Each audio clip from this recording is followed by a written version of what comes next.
Bonjour à tous et bienvenue sur Lyon Forex. Aujourd'hui nous allons analyser la journée du 28 avril 2014. À savoir qu'elle commence sur MetaTrader 4. On va se tracer la journée, donc elle commence, on va dire à partir d'ici, si on commence vers minuit. Hop, on va désactiver le défilement automatique. Et la journée est encore en cours, il est actuellement 18h05. Pardon, 18h15, et il y a une heure de décalage sur un MT4.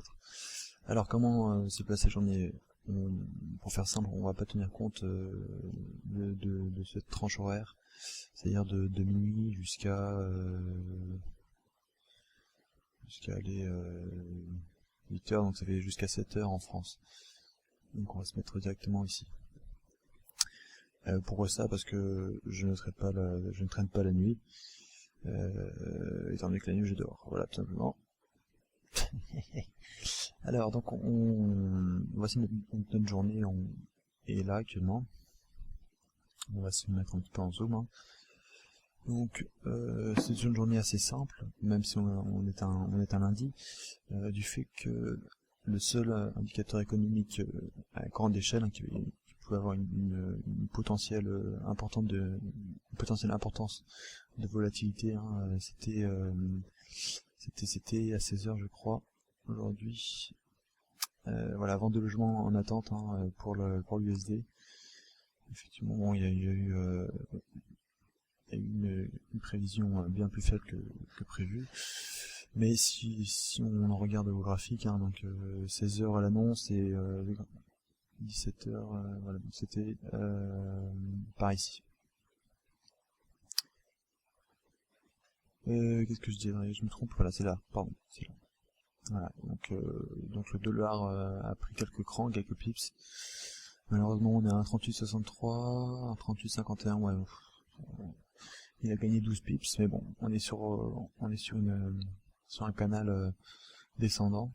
On va voir ce que ça donne, on va voir ensemble justement. Donc on va juste tracer donc par ici, voilà, c'était là. L'annonce économique, mais qui n'a pas eu énormément d'influence aujourd'hui. Voilà, donc alors la journée commence bien, parce qu'on avait une droite de résistance qui venait ici, là, elle était parfaite celle-là. Toute la nuit, ça caressait la résistance, avec la droite de support qui était voilà, comme ça on va dire, à partir de là. Après bon, elle s'est tassée, elle est descendue, et puis elle est venue se foutre ici.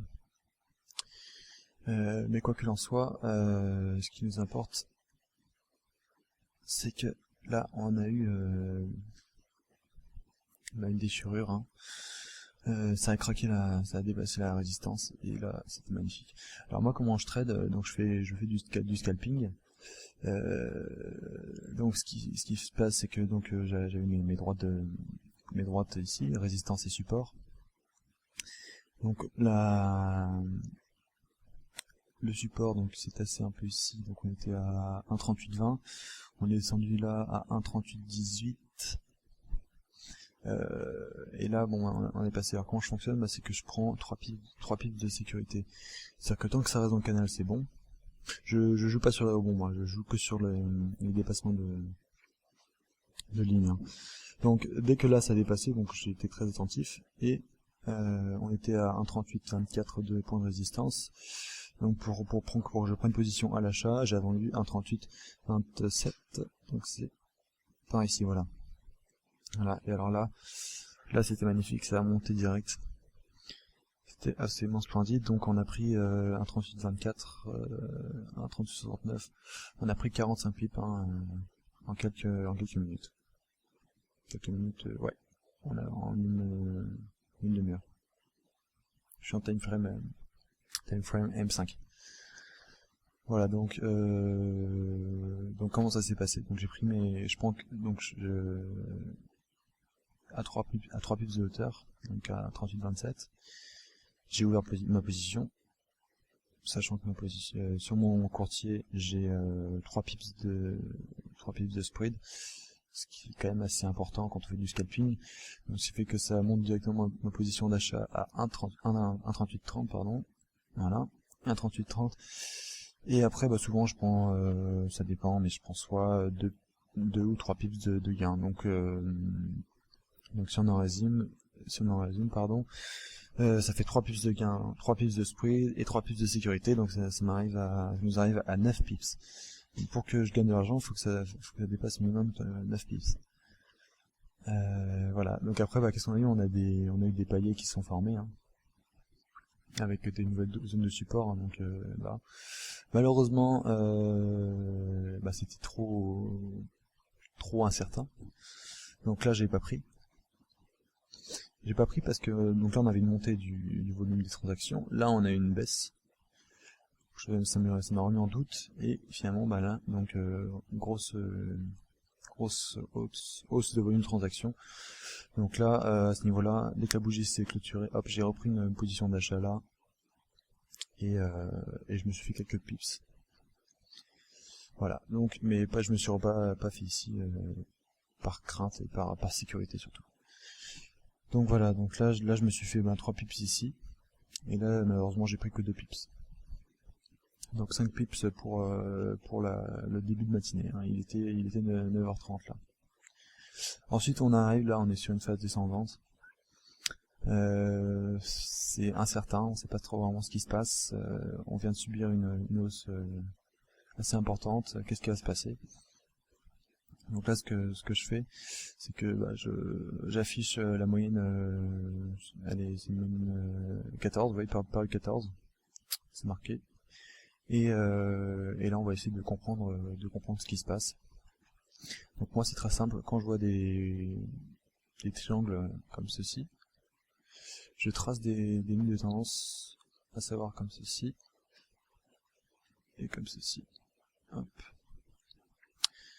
Voilà. Après, bon, c'est vrai que là, je parle après les faits. Je parle après la guerre. Hein. On peut tout changer, mais on peut pas changer le passé. Mais on peut dire tout ce qu'on veut. Mais bon, moi, c'est comme ça que je fonctionne. C'est-à-dire que là, je retrace un canal qui est plutôt descendant. Et là, pareil, on a cassure. Ça sort. Donc là, c'est sorti à 1,38,65. Et c'est monté à 1,38,76. Donc on a 11 pips. Donc là pareil, j'ai fait mes gains. Alors ce qui s'est passé, c'est que j'ai attendu que cette bougie se termine, et c'est uniquement à la seconde bougie, pour être sûr que le mouvement était vraiment se cassait vraiment, pour prendre position. Et là je me suis fait je me suis fait 2 pips à ce niveau-là. Voilà, donc après bah, on a un mouvement aussi important. Hein, c'est là-dessus que j'ai fait mes gains. Et là pareil, hop, on recommence. C'est une tendance à la baisse, on suit un canal. Et là pareil, cassure, une belle cassure, hein, totalement horizontale, mais il n'y a aucune hausse ni baisse, hein. On est en stagnation totale, hein, on est sur un micro range, donc il n'y a strictement rien à faire, donc il faut attendre dans ces cas. Faut attendre et puis essayer de prévoir l'avenir, mais c'est pas si facile. Donc voilà, donc après bah pareil là, donc il était quelle heure là, 13h15, donc là j'ai fait un break. Oui, à ce niveau-là, ouais, voilà. 13h35, donc il était midi et demi et quelques, donc j'ai fait un break. Hop là ça commence à descendre, on commence à douter, on se dit est-ce que ça va baisser, est-ce que ça va remonter. On surveille toujours la ligne, la moyenne mobile, hein, qui suit. Voilà, donc là j'ai pas pris de position, j'ai attendu. Là pareil, hein, c'est trop incertain. Pareil, là c'est trop incertain, on a très peu de pips, on sait pas ce qui se passe. On a malgré tout, attendez, quelle heure est-il? Midi.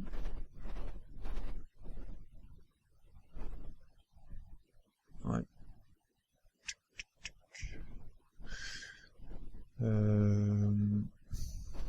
On peut avoir vous savez, une chauve-souris là. Mais est-ce qu'elle serait, enfin je dis ça parce que j'ai pas tradé sur cette forme là. Mais on a quand même un mouvement comme ceci. Attends, je vais vous le dessiner. Insertion, forme, triangle. On a quand même un truc comme ça. Faut que je mette en raccourci le truc parce que là c'est pas pratique. Là, un truc comme ça. Et insertion, forme, triangle. Hop, hop, hop. On peut avoir un W à l'envers ou tout ce que vous voulez, enfin je pense que vous connaissez la forme. Mais c'était pas sûr à 100%. Enfin bref, le fait est que j'ai pas tradé là. Donc là il y a l'annonce économique. Donc pareil, en scalping c'est en scalping il vaut mieux éviter les annonces économiques. Et après pareil, donc là on arrive sur une zone de stabilisation, hein. Hop, à ce niveau-là, donc à 38,50. Et là, hop, cassure. Cassure, on va voir ce qui se passe en M1. Alors, on est où la 22 avril. Hop, je vais remettre 2 minutes le défilement auto. Voilà, donc on est là. On retire le défilement auto. Et voilà, donc là on a une cassure, hein, qui s'est passée véritablement sur une minute. Qui s'est prolongée, hein, mais légèrement par la suite. Donc j'ai pris position à ce niveau-là. 38,50, donc 53, pardon, c'est 47. 47 à ce niveau-là. J'ai pris position dans ces zones-là. Bon, sachant que ça volait durant la minute. Donc 47 là, alors donc les 3 pips de sécurité, hein, parce qu'on a cassure. Je m'en perds, 47. Donc après 3 pips de spread, donc 47.3, 44. C'est bon, voilà. Et là donc j'étais un peu sous le stress parce que ça a descendu un petit peu, on est d'accord, 42. Mais il y a une bougie, bon elles sont blanches chez moi, mais c'était une bougie verte. Et heureusement, après c'est redescendu, donc j'ai pris mes gains. J'ai pris 2 pips également là. Voilà. Et après, on a retrouvé une zone de résistance à ce niveau-là. Hein. Une zone de support à ce niveau-là, qui a été légèrement cassée là. Et voilà. Mais là, à partir de... Donc là, il était 17h. Je venais de me faire donc 2 pips ici. Là, je ne sais pas de pips. Là non plus. Attendez, on va se mettre à M5. Donc je fais 2 pips ici. Ici, il a 2 pips aussi. Non, je sais pas quand j'ai pris là. Bon, bref. 2, 2, 3, 2. Donc ça nous fait 9. 9 pips pour la journée. Ce qui n'est pas négligeable, hein.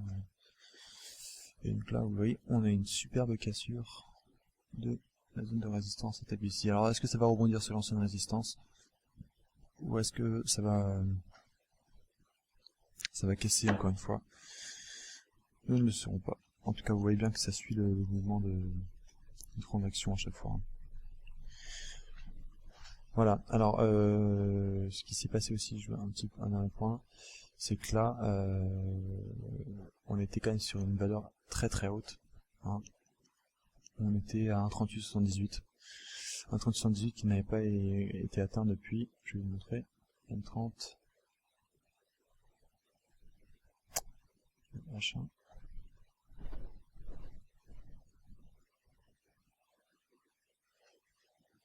Voilà. 1,38, ouais, on n'avait pas été à ce niveau-là depuis le 10 avril, donc il y a une quinzaine de jours, hein. Donc ça reste délicat. Voilà. Bon écoutez, c'était une vidéo test, hein, j'avais pas préparé vraiment, mais j'espère que ça vous aura plu. Demain, le 29 avril, je vais y passer vraiment toute la journée dessus. Toujours en faisant du scalping, hein, sur euro-dollar, et puis je ferai sûrement le dollar franc suisse, et pourquoi pas l'euro yen, mais l'euro yen j'ai beaucoup de spread. Je crois que j'ai 4 pips de spread, donc c'est un peu délicat, surtout en scalping. Voilà, donc écoutez, je vous dis à demain. C'était GST3 pour Lyon Forex. Et merci d'avoir regardé. Au revoir. Ciao.